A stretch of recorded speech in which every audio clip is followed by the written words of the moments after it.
Muchas gracias y muy buenos días. Realmente es muy grato estar frente a un público joven, interesado en la influencia que tiene el clima y la evolución desfavorable que tiene para las actividades agropecuarias y poder compartir algunas de las experiencias que el Grupo Pecuario de La Libertad trabaja muy fuerte, tiene alternativas de adaptación, y por mi formación en ecofisiología de cultivos y en agroclimatología, de lo que hemos aprendido en Unillanos también en las clases, pues queremos compartirle para ver cómo la sociedad llanera tiene elementos y hay estrategias y hay conocimientos que le permite adaptarse a la variabilidad climática, a la mortalidad de animales que hay cada año en los veranos y demás, y que tiene alternativas para crear sistemas de producción sostenibles. A pesar que la ganadería es bastante criticada en cambio climático, una empresa ganadera bien manejada, sostenible, puede ser carbono cero, inclusive puede ser carbono favorable y puede ser un mecanismo de protección ambiental siempre y cuando desliguemos la ganadería de la tala de bosque, utilizando animales para hacer daño ecológico y apropiarse de terreno, que es un indebido uso de la ganadería. Entonces, vamos a ver una presentación. Inicialmente vamos a ver cómo se forma el clima. El clima es predecible, el comportamiento de las lluvias, cuándo llega, cuándo sale el verano, pero el problema es que no es normal. A nosotros nos dijeron que el año normal y que los abuelitos decían que el 15 de marzo empezaba las lluvias y ahora no sé cómo y tal. Desde siempre ha existido variabilidad climática. Y los que conocen o han leído o han visto del Imperio Inca, el Imperio Inca iba desde Colombia hasta Argentina, era bastante grande. El Imperio Inca era muy afectado por la variabilidad climática y el año niño, los años niño se llaman así porque el fenómeno coincide con Navidad, entonces lo llaman año niño, afectaba todo el Imperio Inca que estaba por la parte oriental de la cordillera, de la cordillera de América, y ellos tuvieron que moverse hacia la cuenca del Amazonas, en el cual Machu Picchu, con algunos antropólogos y arqueólogos mencionaban que es un centro agrícola porque al otro lado de Cusco no era afectado por el año niño. Y eso coincidencialmente es lo que sucede con Villavicencio, por ejemplo, con el piedemonte del Meta, con parte de los llanos. No es afectado tan fuerte como los años niños, como la parte andina y la costa atlántica. Entonces, vamos a tomar como ejemplo la parte de producción bovina y vamos a ver cómo la producción bovina es afectada por el clima y que muchos colegas, investigadores y demás en el área pecuaria han desarrollado estrategias para adaptación al clima. Nosotros tenemos dos elementos: mitigación al cambio climático, que es lo que tienen que hacer las grandes potencias, y nosotros no talar bosques tropicales, eso es mitigación. Pero como el cambio climático se va dando y sigue frecuente, lo que tenemos que buscar mecanismos de adaptación al cambio climático. La sociedad en su general, porque los economistas y las sociedades crecieron con el clima como una externalidad, y en ese momento está demostrado que el clima es un elemento central del desarrollo, no es una externalidad. Y los que estamos en el campo, el clima para nosotros es todo, los de la parte agrícola, pero tenemos que mejorar el nivel de vida, mejorar los niveles de productividad del campo y hacer adaptación al cambio climático. Entonces eso es lo que vamos a ver, y aquí al final nos vamos a detener en alternativas de adaptación a la variabilidad, que es alternativas de adaptación al cambio climático. Ese es un mapa que nos señala el trópico, entre las franjas donde está, y miren ustedes la cantidad de climas que existen ahí. Esta es una clasificación climática de Köppen y nos dice acá que Colombia probablemente, y no somos conscientes de eso, estamos en el mejor rincón del trópico. Y una de las cosas que tiene el trópico americano es que todo lo que está alrededor del Amazonas tiene las mejores características de precipitación, y esa es una de las razones por las cuales Brasil, Argentina son grandes productores de alimentos, porque este clima de América tiene mejores características que el trópico de África, que sí tiene mayores dificultades, y probablemente que el trópico de Asia. Entonces, una de las mejores esquinas del trópico es Colombia. Tenemos un clima bastante favorable, nos llueve 3 veces más que el resto del planeta. El problema es que por diferentes razones no somos tan buenos agricultores y importamos la tercera parte de lo que nosotros consumimos. Acá viene cómo se comporta la temperatura en el día. Observen ustedes que la mayor cantidad de radiación la recibimos a la mitad del día, y una vez le escuchaba a un colega en Brasil que en el trópico lo mejor del sol del trópico es la sombra, y acá a mediodía todos estamos buscando dónde nos resguardamos o dónde dejamos los carros. ¿Por qué razón? Porque la intensidad de la radiación del trópico es excesivamente alta y tiene mucha radiación ultravioleta. Y eso nos afecta a nosotros, pero nos podemos mover, pero a los animales no. Y cuando llegaron nuevos ganaderos a los llanos, pensaban que el lote, que el potrero tiene que estar completamente sin árboles, y que si los animales se meten debajo de los árboles, estaban perdiendo comida. Porque no entendemos cómo funcionan los animales en estos climas. Y creamos sistemas ganaderos inadecuados, pero el culpable de nuevo no es la ganadería, sino es la imperfección humana. Acá recientemente se presentó el equinoccio. Ustedes escuchan y demás acá, el 21 de septiembre, resulta que, y ahora vamos para el solsticio de verano en el hemisferio norte, acá que es el día más largo. El equinoccio en todos los sitios del planeta el día dura 12 horas, y el sol cuando está perpendicular es cuando tiene más energía, cuando hay más evaporación y cuando se conforma la zona de confluencia intertropical. Por esa razón, después del equinoccio viene el invierno en Villavicencio, viene el invierno para los llanos. Y ese invierno a veces se demora, a veces no se demora y tal, pero esto lo tenían los indígenas, como no tenían satélites de la NASA, entonces los indígenas lo que hacían era que tenían sacerdotes especializados. A ver, ese es el templo del sol de Sogamoso, que fue reconstruido basado en el original. Y básicamente ahí lo que marca es los equinoccios y los solsticios. Y los sacerdotes le decían, alisten la semilla porque ya está el equinoccio y demás, y era la forma que estaba. Y eso está en todas las culturas, no solamente acá. Y esa es la razón con la cual el movimiento del sol nos señala la entrada y salida de lluvias en el trópico. No lo podemos pensar cuando estamos en julio, que es la parte más al norte donde está el sol, aquí viene una caída de lluvias. Y en octubre es el segundo pico de lluvias, que es cuando el sol pasa de nuevo por el ecuador.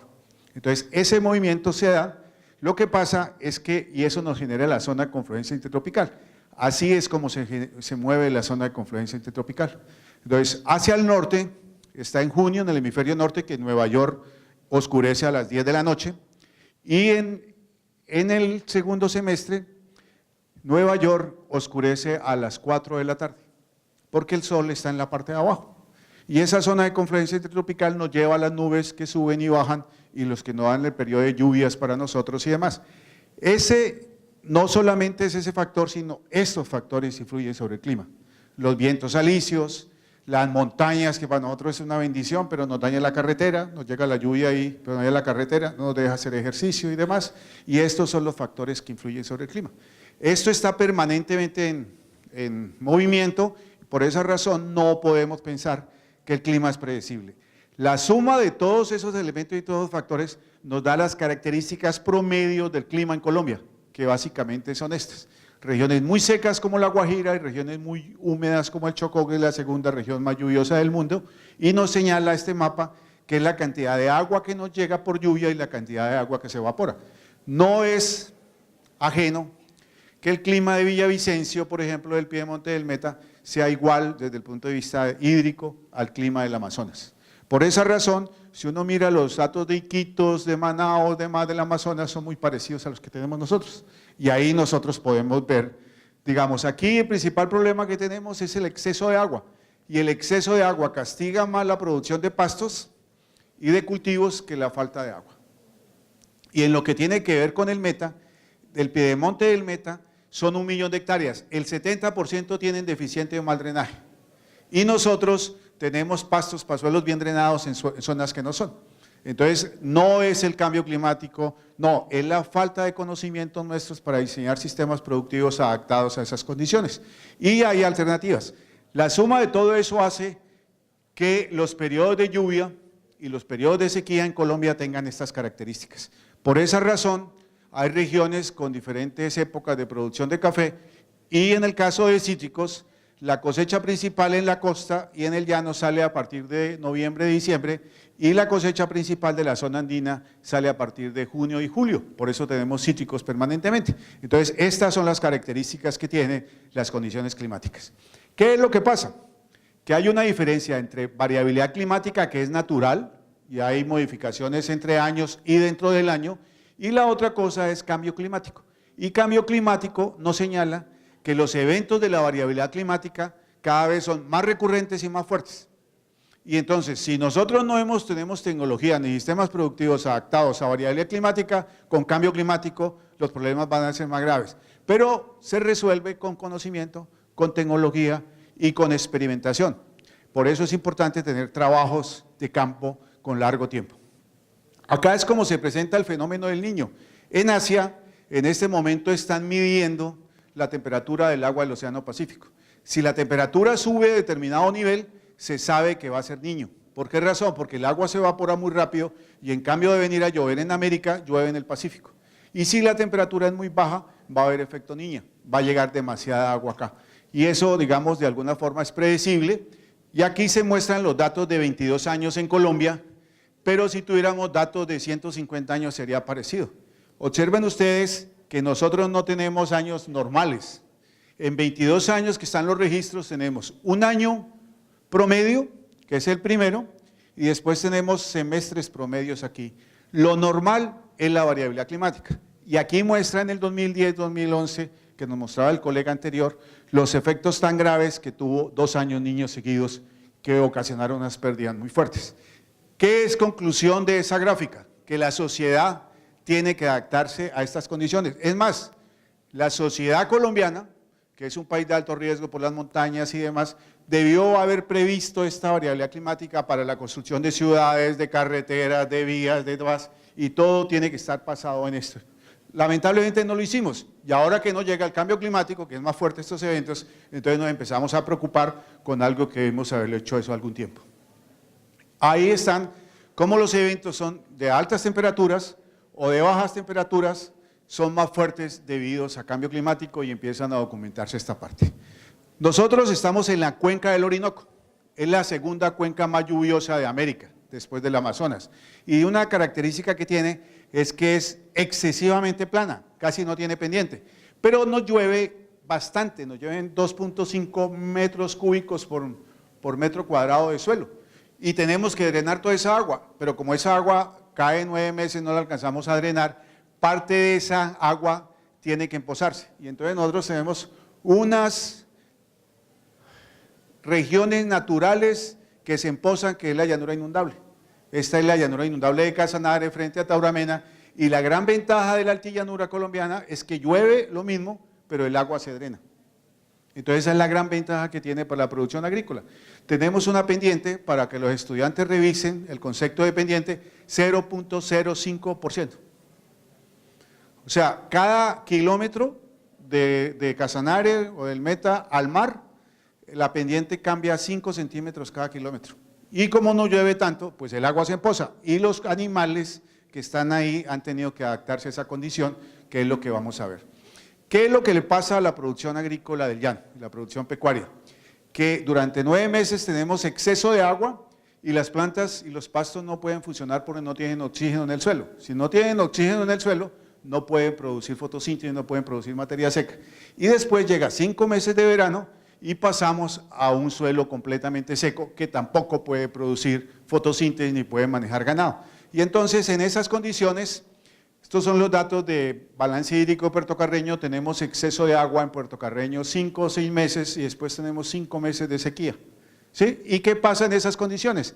Se cae la producción de materia seca y los sistemas ganaderos no tienen agua para los animales. Un animal consume 10% de su peso seco cada día en agua y en alimentación. Y en estos meses, en la parte que se inunda no tenemos, y en la parte seca, acá tenemos en el invierno, pero no tenemos en el verano. Entonces son sistemas ganaderos, sistemas agrícolas que no están adaptados a esas condiciones. Entonces el ganado, el animal, está en el campo, necesita agua permanentemente, limpia, de buena calidad y suficiente, y que no le toca hacer tantos recorridos, y además de eso necesita forraje verde en cantidades suficientes también para hacerlo, porque ellos para producir, para poder tener crías, leche, carne y demás, necesitan estar en una zona de confort. Naturalmente el llano está por encima de esa zona de confort, pero cuando viene un año niño y cuando viene el verano natural, supera esa condición. ¿Qué se nos presenta en esas condiciones? ¿Qué más? Naturales unas y otras veces inducidas. ¿Qué se nos presenta en la época seca? Este tipo de paisajes. Hace 20 o 30 años, o desde la época de los jesuitas, cuando llegó el ganado también, teníamos este tipo de comportamientos, porque los sistemas ganaderos son apropiados. Pero en esa época no habían smartphones, ni todo el mundo era periodista. Hoy en día pasa exactamente lo mismo, pero todo el mundo tiene mayor relevancia. Pero esto ha venido sucediendo hace tiempo. Y este tipo de impactos sobre el medio ambiente. En los ganaderos les llega maquinaria de los petroleros y demás, y entonces se les hace fácil hacer un hueco para depositar agua para la época de verano. Y entonces las babillas, los chigüiros y toda la fauna nativa se va para ese hueco que tiene agua, pero está lejos del corredor biológico. Y cuando viene la época seca se nos convierte en una tumba de animales. Entonces es la imprevisión humana la que ha hecho que esos elementos sean más fuertes. Entonces sale afectada la fauna nativa, no hay corredores biológicos y faltan los usos alternativos. Y esas son las grandes ventajas que nos dan los sistemas silvopastoriles o agrosilvopastoriles. Observen la temperatura dentro del árbol, la sombra que hace y la pradera bajo el sol. Esa es la razón, cuando todos nosotros vamos a un sancocho gallina o nos invitan a un asado, todos vamos a buscar la mejor sombra, ¿sí? Y no nos hacemos debajo del techo de zinc. Esa es la razón. Y para los estudiantes vale la pena pensar en la razón física que permite que se dé esa condición. Y es básicamente que al evaporarse el agua, más o menos se gastan 500 calorías para pasar de líquido a vapor. Y al pasar esa caloría, baja la temperatura de la hoja y baja la temperatura del ambiente. Y eso que señala, que mientras más profundo tengamos árboles que saquen agua en profundidad, más cantidad de agua vamos a tener y más frescura vamos a tener. ¿Sí? Y eso no lo saben, digamos, los ganaderos normales. Y observen la gran variabilidad de árboles que tenemos. Entonces, para nosotros es importante identificar para cada paisaje del llano cuáles árboles son los mejores y cómo los integramos a los sistemas de producción ganaderos, y los animales lo muestran. Esto es 11:30 de la mañana, ¿sí? Porque ellos reciben la intensidad. No solamente con tener árboles, este es eucalipto, recibe ese beneficio, pero este que es de Casanare y este que es el Inchiocacay, que es de doble uso, que sacan un aceite maravilloso, permite que tengan esas condiciones. El otro aspecto que tiene que ver con el llano es que esa raza, que parece un ganado de casta, es la raza casanareña. Esa raza lleva 500 años de evolución en el llano. Y hay una mala noticia, esa raza está a punto de desaparecer. Porque cuando llegó el ganado cebú, los ganaderos lo cruzaron y el F1 es mejor que los dos padres. Pero como nosotros todo lo que viene de afuera es lo mejor, dijimos que era el cebú. Y entonces hemos ido cebuizando el llano, el gato ganadero, y hemos ido acabando este. Y mire las grandes ventajas que tiene para todas las condiciones climáticas, ¿sí? Y tolera muy bien las altas temperaturas. Ese era el casanareño, este es el sanmartinero. Son de las dos razas criollas colombianas que son muy importantes, y este está mejor conservado, unos ganaderos interesados, tiene calidad de carne equivalente al Angus, y este sí está mejor salvado, pero el Casanare está afectado. Observen la habilidad materna. Los colegas pecuarios miden la cantidad de becerros que tienen y tienen una ventaja grandísima. Esas dos razas, pero más el Casanare, se defienden muy bien del leopardo, del tigre que llaman en el llano. Y hoy en día que el más afectado en las cadenas tróficas es el tigre, una manera de salvarlos, que los ganaderos no los eliminen, es teniendo animales de estas características que defienden mejor la calidad. Y si le sumamos que nacen más becerros y que tienen mejor calidad de carne, estamos haciendo unas cosas muy favorables para la región. Y el otro es el cerdo casco de mula. También es un animal que es nativo de acá, tiene tolerancia al ambiente, a la alimentación, al clima, y permite tener unas producciones de muy buena calidad, y esa es la importancia que tienen estas razas genéticas. Esas razas evolucionaron en estos biomas que son completamente secos en el invierno, en el caso del Casanare, e inundados en el verano. Y en la altillanura y en San Martín Antiguo evolucionó la raza Casanare. Esos son recursos genéticos muy valiosos y para cambio climático, digamos, va a ser muy importante.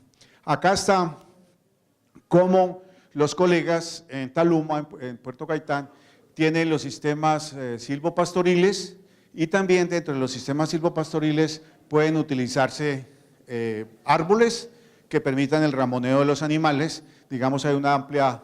Pues, otro aspecto importante es la calidad del agua.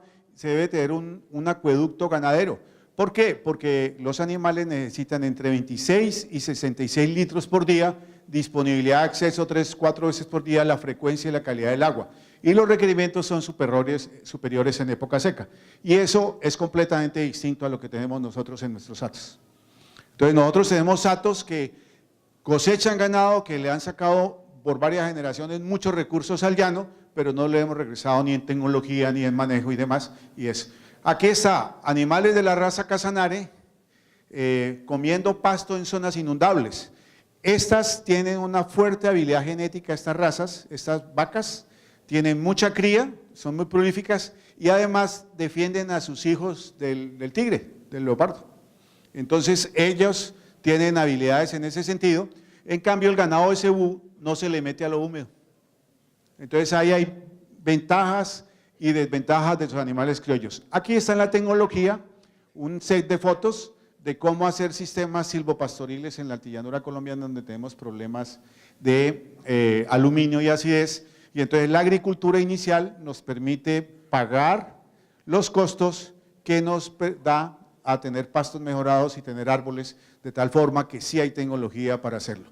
Y esta es una de las fincas de mejores características en los llanos orientales. Esta es la hacienda San José, trabajan con ganado, está en la altillanura, trabajan con ganado según muy precoz en Nelor, tienen pastos mejorados, utilizan potreros de tamaños más pequeños, donde acá los animales los tratan muy bien en corrales y ya no utilizan el vaquero maltratando ganado y demás, sino realmente es como fuera ganado de leche. Y adicionalmente utilizan la energía solar para sacar agua y tenerla permanentemente para su ganadería. Entonces, ¿cuál es la habilidad, cuál es el planteamiento de estas fincas? Gestión empresarial, agricultura para hacer buenos pastos, para llegar allá en esos suelos y tener buenos pastos, bienestar animal, sustentabilidad ambiental y la genética. Y esos son los sistemas ganaderos y las empresas que nos permiten tener esa condición. Esa es una foto de la altillanura inundable, de la llanura inundable de Casanare, y entonces son suelos frágiles o ecosistemas frágiles que deben ser de conservación. Y entonces nosotros en esos suelos los estamos utilizando para cultivos de palma. La palma realmente tiene que sembrarse en esos ambientes, son ambientes de conservación. ¿Cuál es el impacto del cultivo del arroz? Eso los economistas lo llaman ventajas comparativas espurias, cuando uno daña el ambiente para tener un ingreso en una actividad económica. Yo creo que lo que estamos haciendo es eso. La que se ha adaptado muy bien durante varios siglos es la ganadería extensiva, pero ustedes han visto que hay alternativas para mejorar. ¿Y por qué razón? Porque los llanos son ecosistemas frágiles y de mucho cuidado, y no todos tienen capacidad productiva agrícola y muchos pecuarias. Entonces nosotros tenemos 32 tipos de sabanas, 156 tipos de ecosistemas, es rica en fauna, tiene el 32% del agua dulce de Colombia, tiene el 39% de las microcuencas, 32% de las zonas inundables, o sea, los humedales de Villavicencio nos toca cuidarlos y muy bien, como nos comentaban los antecesores, pero las grandes regiones inundables nos toca protegerlas y tenemos 22,4% de las ciénagas del país. Un desarrollo insostenible, que es lo que hemos hecho en las últimas décadas, ocasiona daños irreversibles en los ecosistemas y deterioro de los servicios ambientales como agua, biodiversidad y paisaje. Entonces, ¿cuáles son las alternativas que nos permitan conservar esas condiciones para podernos adaptar a una agricultura moderna y ambientalmente sostenible? Lo que se aspiraba de ganadería era un paisaje como este. Inclusive algún ganadero decía que cuando el ganado se metía abajo del árbol estaba siendo perezoso y no estaba comiendo, ¿sí? Y entonces este era el paisaje ganadero. Los ganaderos que han entendido bien de qué se trata, esto es en la altillanura, están haciendo bosquetes. Esa es una ganadería adaptada y probablemente para moverse a carbono cero. a sistemas productivos de carbono cero. Entonces eso es lo que están haciendo algunos ganaderos. Y esto es lo que estamos haciendo en el Piedemonte Amazónico. Entonces, por un lado, estamos buscando que los ganados tengan sus condiciones favorables para hacerlo, pero después nos acercamos a la selva y la estamos potrerizando. Entonces, ahí hay unos elementos que vale la pena a tener en cuenta. Lo ideal es para esos diferentes paisajes que tienen los llanos orientales tener desarrollos ganaderos o agrícolas con alta sostenibilidad, en el cual en el futuro para poder comercializar la parte ambiental va a ser un aspecto favorable. Es probable, y este grupo podría promover esa parte, que el ganado que se produzca en zonas donde se tumbe selva no tenga comercialización, tenga una licencia ecológica como tiene la licencia sanitaria el ICA. Yo creo que estamos en mora de proponer alternativas de esa clase. Entonces ustedes observan que la investigación de las instituciones de la academia, ahí está también metido Unillanos, está metido Uniandes, la Nacional y demás, hay alternativas para crear sistemas productivos y en este caso ganaderos favorables para el medio ambiente. Aquí está en un verano en el Bichá, en Puerto Carreño, estos animales con cultivos de marañón que ocasionan la misma condición favorable para el ganado. Y este es un ejemplo que vale la pena que todos en el llano conozcamos y vale la pena también analizar. La mayor cantidad en este momento se están moviendo 1.500 millones de turistas en el año, en el mundo, y muchos quieren venir a observar aves, a observar fauna y a observar las costumbres de los llaneros. En el atol Aurora tienen todas esas condiciones, y en el atol Aurora están buscando salvar el jaguar, por los cuales están trabajando con ganado casanreño y animales criollos.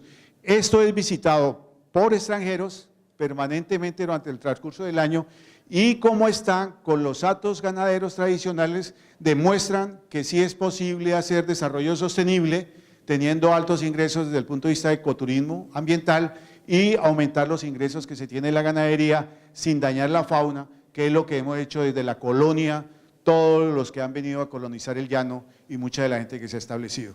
Entonces ahí hay alternativas viables económicamente y estos modelos deberíamos estudiarlos muy bien y ampliarlos porque realmente es la salida que tienen los llanos orientales. Muchas gracias.